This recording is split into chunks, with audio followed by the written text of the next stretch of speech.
ஆண்டவராகிய இயேசு கிறிஸ்து நாமத்தினாலே உங்கள் யாவருக்கும் என்னுடைய தோத்திரங்களை நான் தெரிவித்துக் கொள்கிறேன். இன்று ஒரு வேத வசனம் பார்ப்போம். அது தீத்துக்கு எழுதின நிருபம் 1ஆம் அதிகாரம் 3வது வசனம்.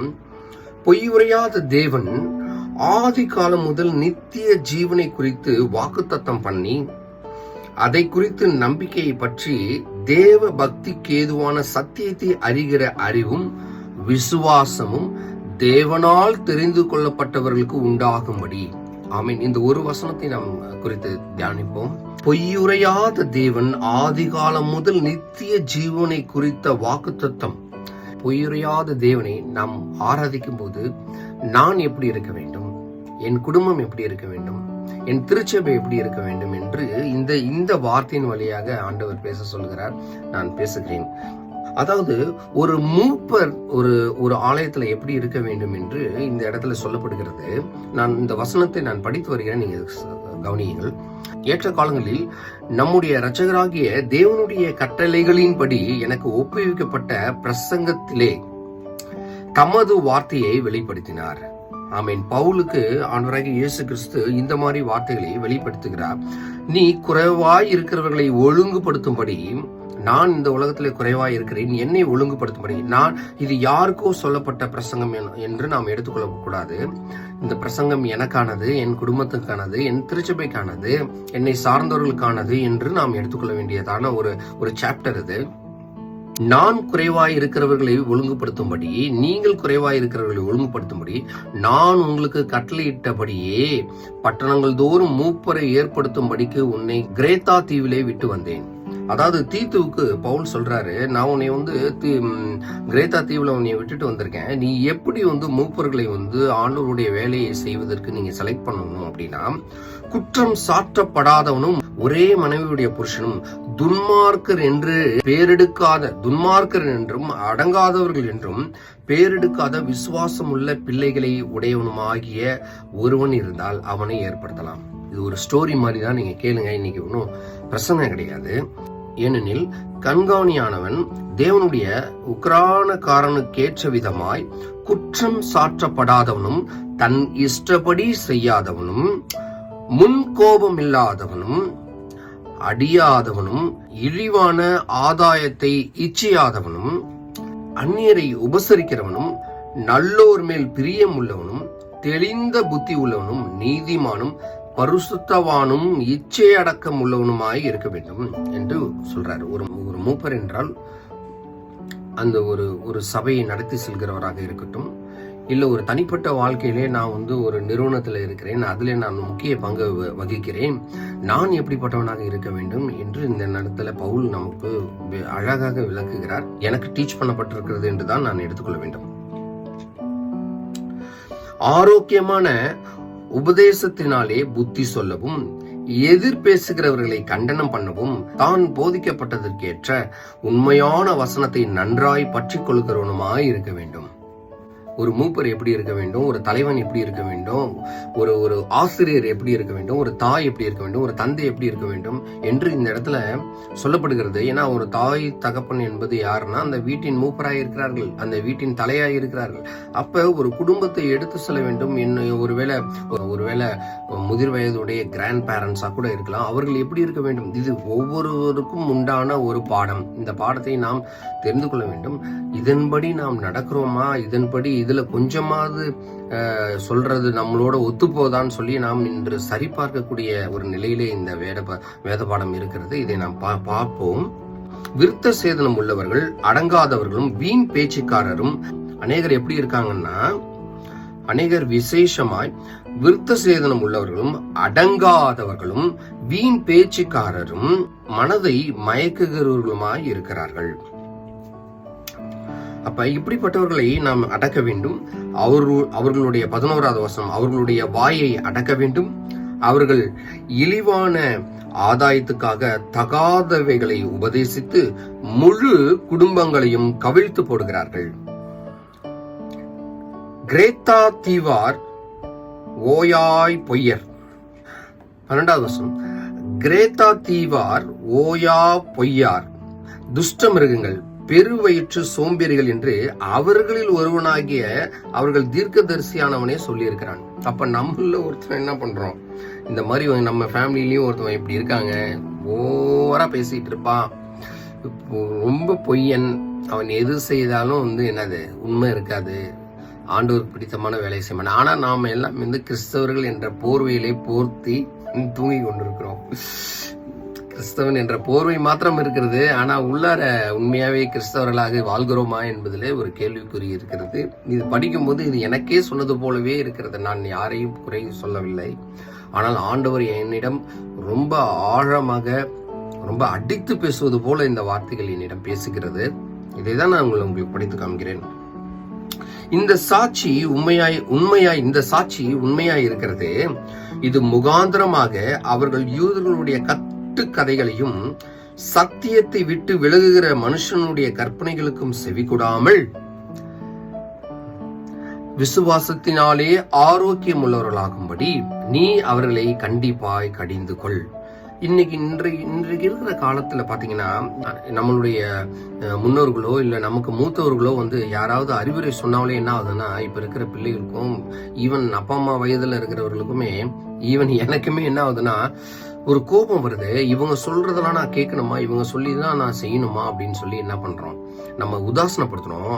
ஆனா இங்க பவுல் சொல்றாரு, விசுவாசத்தினாலே ஆரோக்கியம் உள்ளவர்களாகும்படி, நான் விசுவாசத்தினாலே ஆரோக்கியம் உள்ளவனாகும்படி, என் குடும்பம் ஆரோக்கியமாகும்படி, என்னை சார்ந்தவர்கள் ஆரோக்கியமாகும்படி, என் சபை ஆரோக்கியமாகும்படி நாம் என்ன பண்ணணுமா, அந்த மாதிரியான கடிந்து கொள்ளுதலை நான் ஏற்றுக்கொள்ளதான் வேண்டும் என்று இங்கே தெளிவாக பேசப்படுகிறது. விசுவாசத்தினாலே ஆரோக்கியம் உள்ளவர்களாய் இருக்கும்படி நீ அவர்களை கண்டிப்பாய் கடிந்து கொள். நீ அவர்களை கண்டிப்பாய் கடிந்து கொள் அப்படின்னா, இவங்க சொல்ற எந்த கிரைட்டீரியாவுமே எனக்கு ஒத்து வராது. நான் இன்னொருத்தவங்களுக்கு போய் அட்வைஸ் பண்ண முடியுமா, நான் இன்னொருத்தவங்களை சரியாக நடத்த முடியுமா அப்படின்னா அது பெரிய கொஸ்டின் மார்க். அப்ப தன்னைத்தானே சோதித்து அறிந்து கொள்ளும்படியாக ஆண்டவர் இந்த நாளிலே பவுலின் வழியாக பேசுகிறார். இந்த வேத வசனம் அப்படியாக பேசுகிறது. நீ அல்ல, அவர்கள் உன்னை கண்டிப்பாக கடிந்து கொள்வார்கள், அவர்கள் சொல்படி நீ கேளு அப்படின்னு ஆண்டவர் என்கிட்ட சொல்றது போலவே இந்த வார்த்தைகள் இருக்கிறது. சுத்தம் உள்ளவர்களுக்கு சகலமும் சுத்தமாய் இருக்கும். சுத்தம் உள்ளவர்களுக்கு, நல்ல எண்ணம் படைத்தவர்களுக்கு எல்லாவற்றையும் நன்றாக பார்ப்பார்கள், எல்லாவற்றையும் ஒரு பாசிட்டிவ் எனர்ஜியோட பார்ப்பார்கள், எதையுமே குறையாக பார்க்க மாட்டார்கள். ஒரு குறையிலையும் ஒரு நிறைவு இருக்கிறதா என்று யோசிப்பார்கள். அதை யோசித்து அறிந்து அதற்கேற்றாற் போல நம்மளை நடத்துவார்கள். ஆனால் இங்க பாருங்க, சுத்தம் உள்ளவர்களுக்கு சகலமும் சுத்தமாயிருக்கும், அசுத்தம் உள்ளவர்களுக்கும் அவிசுவாசம் உள்ளவர்களுக்கும் ஒன்றும் சுத்தமாயிராது. அவர்களுடைய புத்தியும் மனசாட்சியும் அசுத்தமாகவே இருக்கும்.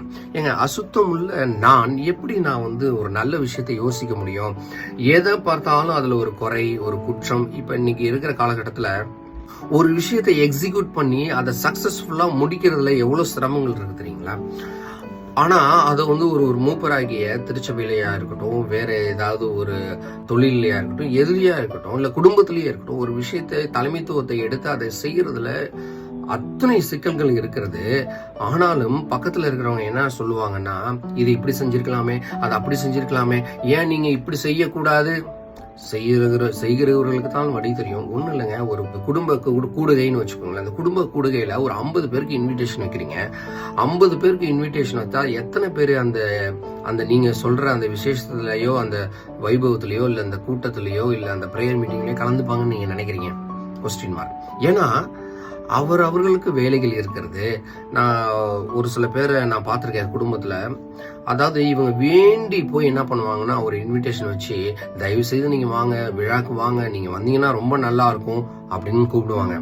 உண்மையாகவே அவர்கள் நல் மனம் படைத்தவர்களாக இருந்தால் அவர்கள் என்ன நினைப்பாங்க அப்படின்னா, நம்மளை வீடு தேடி அழைத்திருக்கிறார்கள், தொலைபேசியில சொல்லியிருக்கிறார்கள், ஒரு வாட்ஸ்அப் மெசேஜ் கொடுத்திருக்கிறார்கள், நம்ம கண்டிப்பாக போவோம் என்று நல் மனது உள்ளவர்கள் செய்வார்கள்.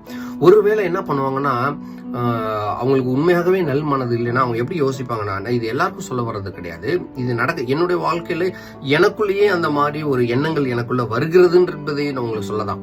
எப்படின்னா, நான் நல்லவனாகவே இருக்கிறேன், நான் நன்றாகவே பேசுகிறேன், நான் எல்லாரோடவும் நல்லா சகஜமாக பழகுகிறேன்.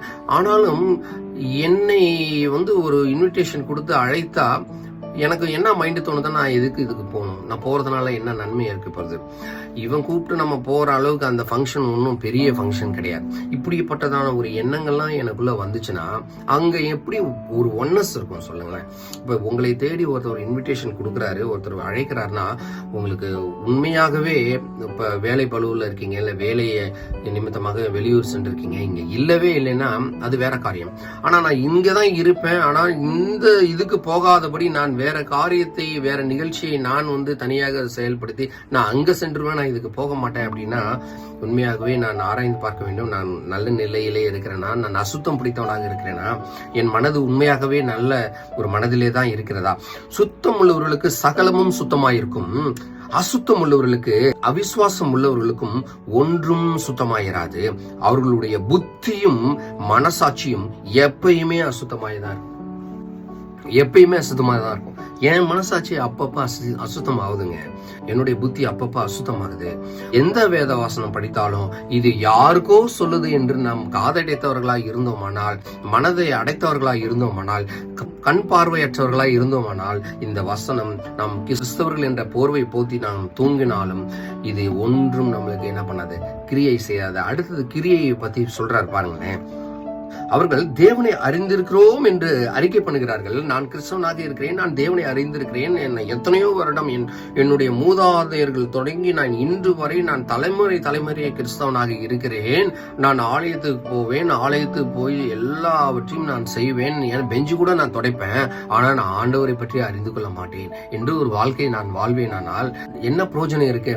நான் ஆண்டவரை பற்றி அறிந்திருக்கிறேன், அவர் செய்த செயல்களை நான் உள்வாங்கி நானும் மற்றவர்களுக்கு இதை பயன்படுத்துவேன், மற்றவர்கள் இதை கிரியையாய் நான் செய்வேன். அப்ப கிறிஸ்தவம் எப்படி இருக்கிறது என்றால், என்ன சிந்தனை இருக்கிறதோ, என்ன சிந்தனை நமக்குள்ள இருக்கிறதோ அதை தான் நாம் வாயின் வார்த்தைகளாக பேச போகிறோம். வாயின் வார்த்தைகளாய் பேசுகிறதை அதை கிரியையாக செய்து கொடுக்க வேண்டும், செய்து காமிக்க வேண்டும், செய்ய வேண்டும் என்பதுதான் நம்மளுக்கு ஆண்டவராக இயேசு கிறிஸ்து போதிக்கிறார். ஆண்டவர் சொன்ன அத்தனையும் இங்கே செய்து காமித்து தான் அவர் இன்றும் உயிரோடு இருக்கிறார். அப்ப ஆண்டவரை பிரதிபலிக்கிற நான் கிறிஸ்து இயேசுக்குள்ளா இருக்கிற அந்த சிந்தையானது எனக்குள்ளே இருக்குமானால், சிந்தை வார்த்தையாய் வெளிவரும், வார்த்தை செயலாக மாறும். சோ இந்த செயல்பாடு எனக்குள்ள இல்லாமல் போனால் நான் எப்படி ஆண்டவரை பிரதிபலிக்கிற ஒரு வாழ்க்கையை வாழ முடியும்? நான் எப்படி ஒரு தலைமைத்துவத்தில் இருக்க முடியும்? நான் எப்படி ஒரு நல்ல மூப்பராய் இந்த திருச்சபையோ இல்ல இந்த ஒரு என்னுடைய குடும்பத்தையோ இல்ல என்னுடைய தொழிலையோ நான் எப்படி சரியா செய்ய முடியும்? என்னிடம் உண்மை இல்லை என்றால் என்னால் ஒன்றையும் நிறைவாய் செய்ய முடியாது. ஒரு பொய்யையே எப்போதும் என்ன பண்ணுவான்? யோசிச்சுட்டே இருப்பான்.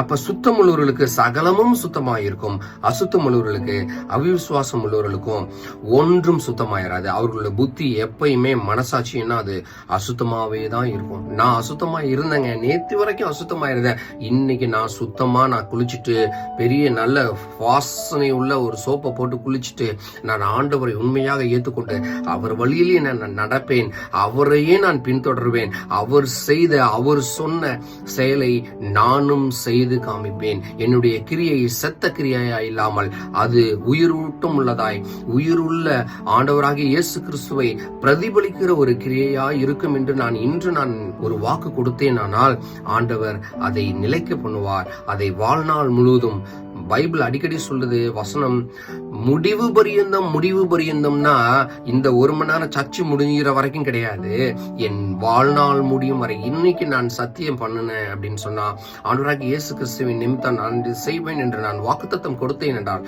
வாக்குத்தத்தம் என்பது சத்தியம். ஆண்டவராகிய இயேசு கிறிஸ்து சத்தியமுள்ளவராய் இருக்கிறார். அவர் சத்தியமுள்ளவராய் இருந்தபடியினாலே சத்திய வாக்குத்தத்தத்தை நமக்கு கொடுத்த ஒன்றும் பொய்யல்ல, எல்லாம் உண்மை. அப்படியாக ஆண்டவராகிய இயேசு கிறிஸ்துவை நான் ஏற்றுக்கொண்டபடி அவர் சொன்ன செயலை நான் செய்யக்கூடிய ஒரு நிலைப்பாட்டிலே நான் வாக்கு கொடுத்தேன். ஆனால் முடிவு பரியந்தம் மரணம் நம்மை பிரிக்க மட்டும் அதுல நிலைத்து நிற்க வேண்டும். 16வது வசனம், அவர்கள் தேவனை அறிந்திருக்கிறோம் என்று அறிக்கை பண்ணுகிறார்கள், கிரியைகளினாலோ அவரை மறுதலிக்கிறார்கள். அவர்கள் அருவருக்கப்பட்டத்தக்கவர்களும் கீழ்ப்படியாதவர்களும் எந்த நற்கிரியையும் செய்ய ஆகாதவர்களுமாய் இருக்கிறார்கள். ஆமீன். இது வந்து யாருக்கும் சொன்னது கிடையாதுங்க. இது எனக்கு சொன்னதாகவே நான் எடுத்துக்கொள்ள வேண்டும். அது எப்படிங்க? ஆண்டவரை நான் அறிந்து கொண்டு அவர் வழியிலே நான் நடக்கிற நான் ஏன் என்கிட்ட உண்மை இருக்க மாட்டேங்குது? ஏன் என்கிட்ட பொய் இருக்கு? ஒரு எல்லாவற்றிலும் பொய், என்னுடைய பேச்சு, சிந்தனை, செயல் எல்லாமே பொய்யா இருந்தா எப்படி இருக்கும்? அததான் இங்க சொல்றாரு. அந்த ஊருக்காரவன், என் சர்ச்சைக்காரன், எங்க வீட்டுல இருக்கிறவன் இப்படிதான் இருப்பான். கிரேத்தா தீவார்னு நீங்க சொல்றீங்க இல்லையா? கிரேத்தா தீவார்னா ஒண்ணும் இல்லை, எங்க வீடுன்னு நான் போட்டுக்க வேண்டியதான். பொய், ஓயா பொய்யர். நாங்க எப்பயுமே பொய் தான் சொல்லுவோம், நாங்க உண்மையே பேச மாட்டோம், நாங்க திருடுவோம், பெருவயிற்று சோம்பேறிகள் என்று எங்க வீட்டுல இருக்கிறவரே என்னைய பத்தி சொல்றாராம். அப்படின்னா அது எவ்வளவு பெரிய கஷ்டமான விஷயம். அது எவ்வளவு ஒரு நம்ம எல்லா டெய்லியும் ஆசீர்வாத வசனமா கேட்டு நம்ம என்ன பண்ணியிருக்கோம்? பிரியாணிக்கு மேல பிரியாணி சாப்பிட்டு சாப்பிட்டு சாப்பிட்டு கொழுப்பு ஏறி நடக்க முடியாம நடந்துட்டு இருக்கோம் வாழ்க்கையில. கிறிஸ்தவம் என்பது அப்படி கிடையாது. இருபுறமும் கருக்குள்ள பட்டயமாய் இருக்கிறது. அது என்னையும் தாக்கும், உங்களையும் தாக்கும். யாரெல்லாம் ஆண்டவருடைய திருவசனத்தை ஏற்றுக்கொண்டு படிக்கிறார்களோ, ஏற்றுக்கொண்டு இதன்படி நடக்க விரும்புகிறார்களோ, இதுல ஒரு முடிவு எடுத்துட்டீங்கன்னா கடைசி மட்டும் நிலைத்திருக்கிறவன் மாத்திரமே அவருடைய நித்திய ஜீவனுக்குள் பிரவேசிக்க முடியும். இதை எடுக்காதவர்கள் அது வந்து ஒரு கேள்விக்குறியாக தான் இருக்கும் என்று பைபிள் திருப்பி திருப்பி சொல்லுது. நம்ம ஆண்டவரை அறிந்து கொண்டு, ஏங்க நானே ஒழுங்கா நடக்கலைன்னா என் பிள்ளையை நான் எப்படி நான் வந்து நல்ல உண்மையான பிள்ளையை நல்லா வளர்க்க முடியும்?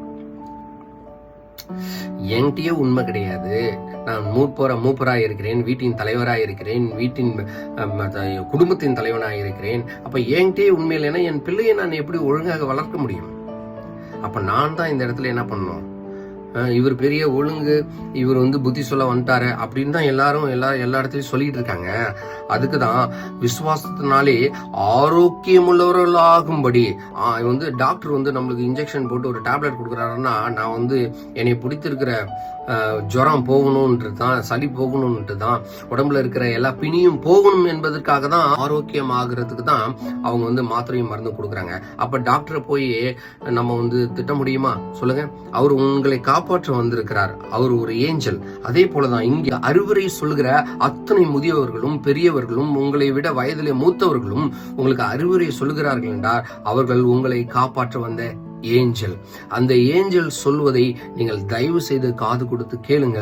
ஏதோ காது அடைத்தவர்களாய் நீங்கள் போவீர்களானால் இது பெரிய ஆபத்துல போய் முடியும். அதனாலதான் இங்க சொல்றாரு, விசுவாசத்தினாலே ஆரோக்கியம் உள்ளவர்களாகும்படி நீ அவர்களை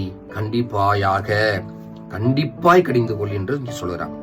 தேவனை அறிந்து கொள்கிற நான் இந்த மாதிரி தேவனை அறிந்திருக்கிறோம் என்று நான் அறிக்கை பண்ணுகிறேன், ஆனாலும் கிரியையே இல்லையே, அவரை நான் மறுதலிக்கிறேன். அதனால இப்படிப்பட்ட வாழ்க்கை எனக்கு வேண்டாம், கீழ்ப்படியாத ஒரு வாழ்க்கை எனக்கு வேண்டாம், நற்கிரியை செய்யாத ஒரு வாழ்க்கை எனக்கு வேண்டாம். நான் நற்கிரியை செய்கிறவனாய் இன்றிலிருந்து நான் தொடங்குகிறேன். ஆண்டவர் என்னை காப்பாற்றுவார், அவர் வழியிலே நடக்கிறதுக்கு எனக்கு உதவி செய்வார் என்று நான் நம்பிக்கையோடு நான் வாக்கு கொடுத்தேன் என்றால் மரண பரியந்தம் நான் நிலைத்திருக்க கர்த்தர் தாமே இந்த திருவசனத்தின் வழியாக ஆசீர்வதித்து காப்பாராக. ஆமேன்.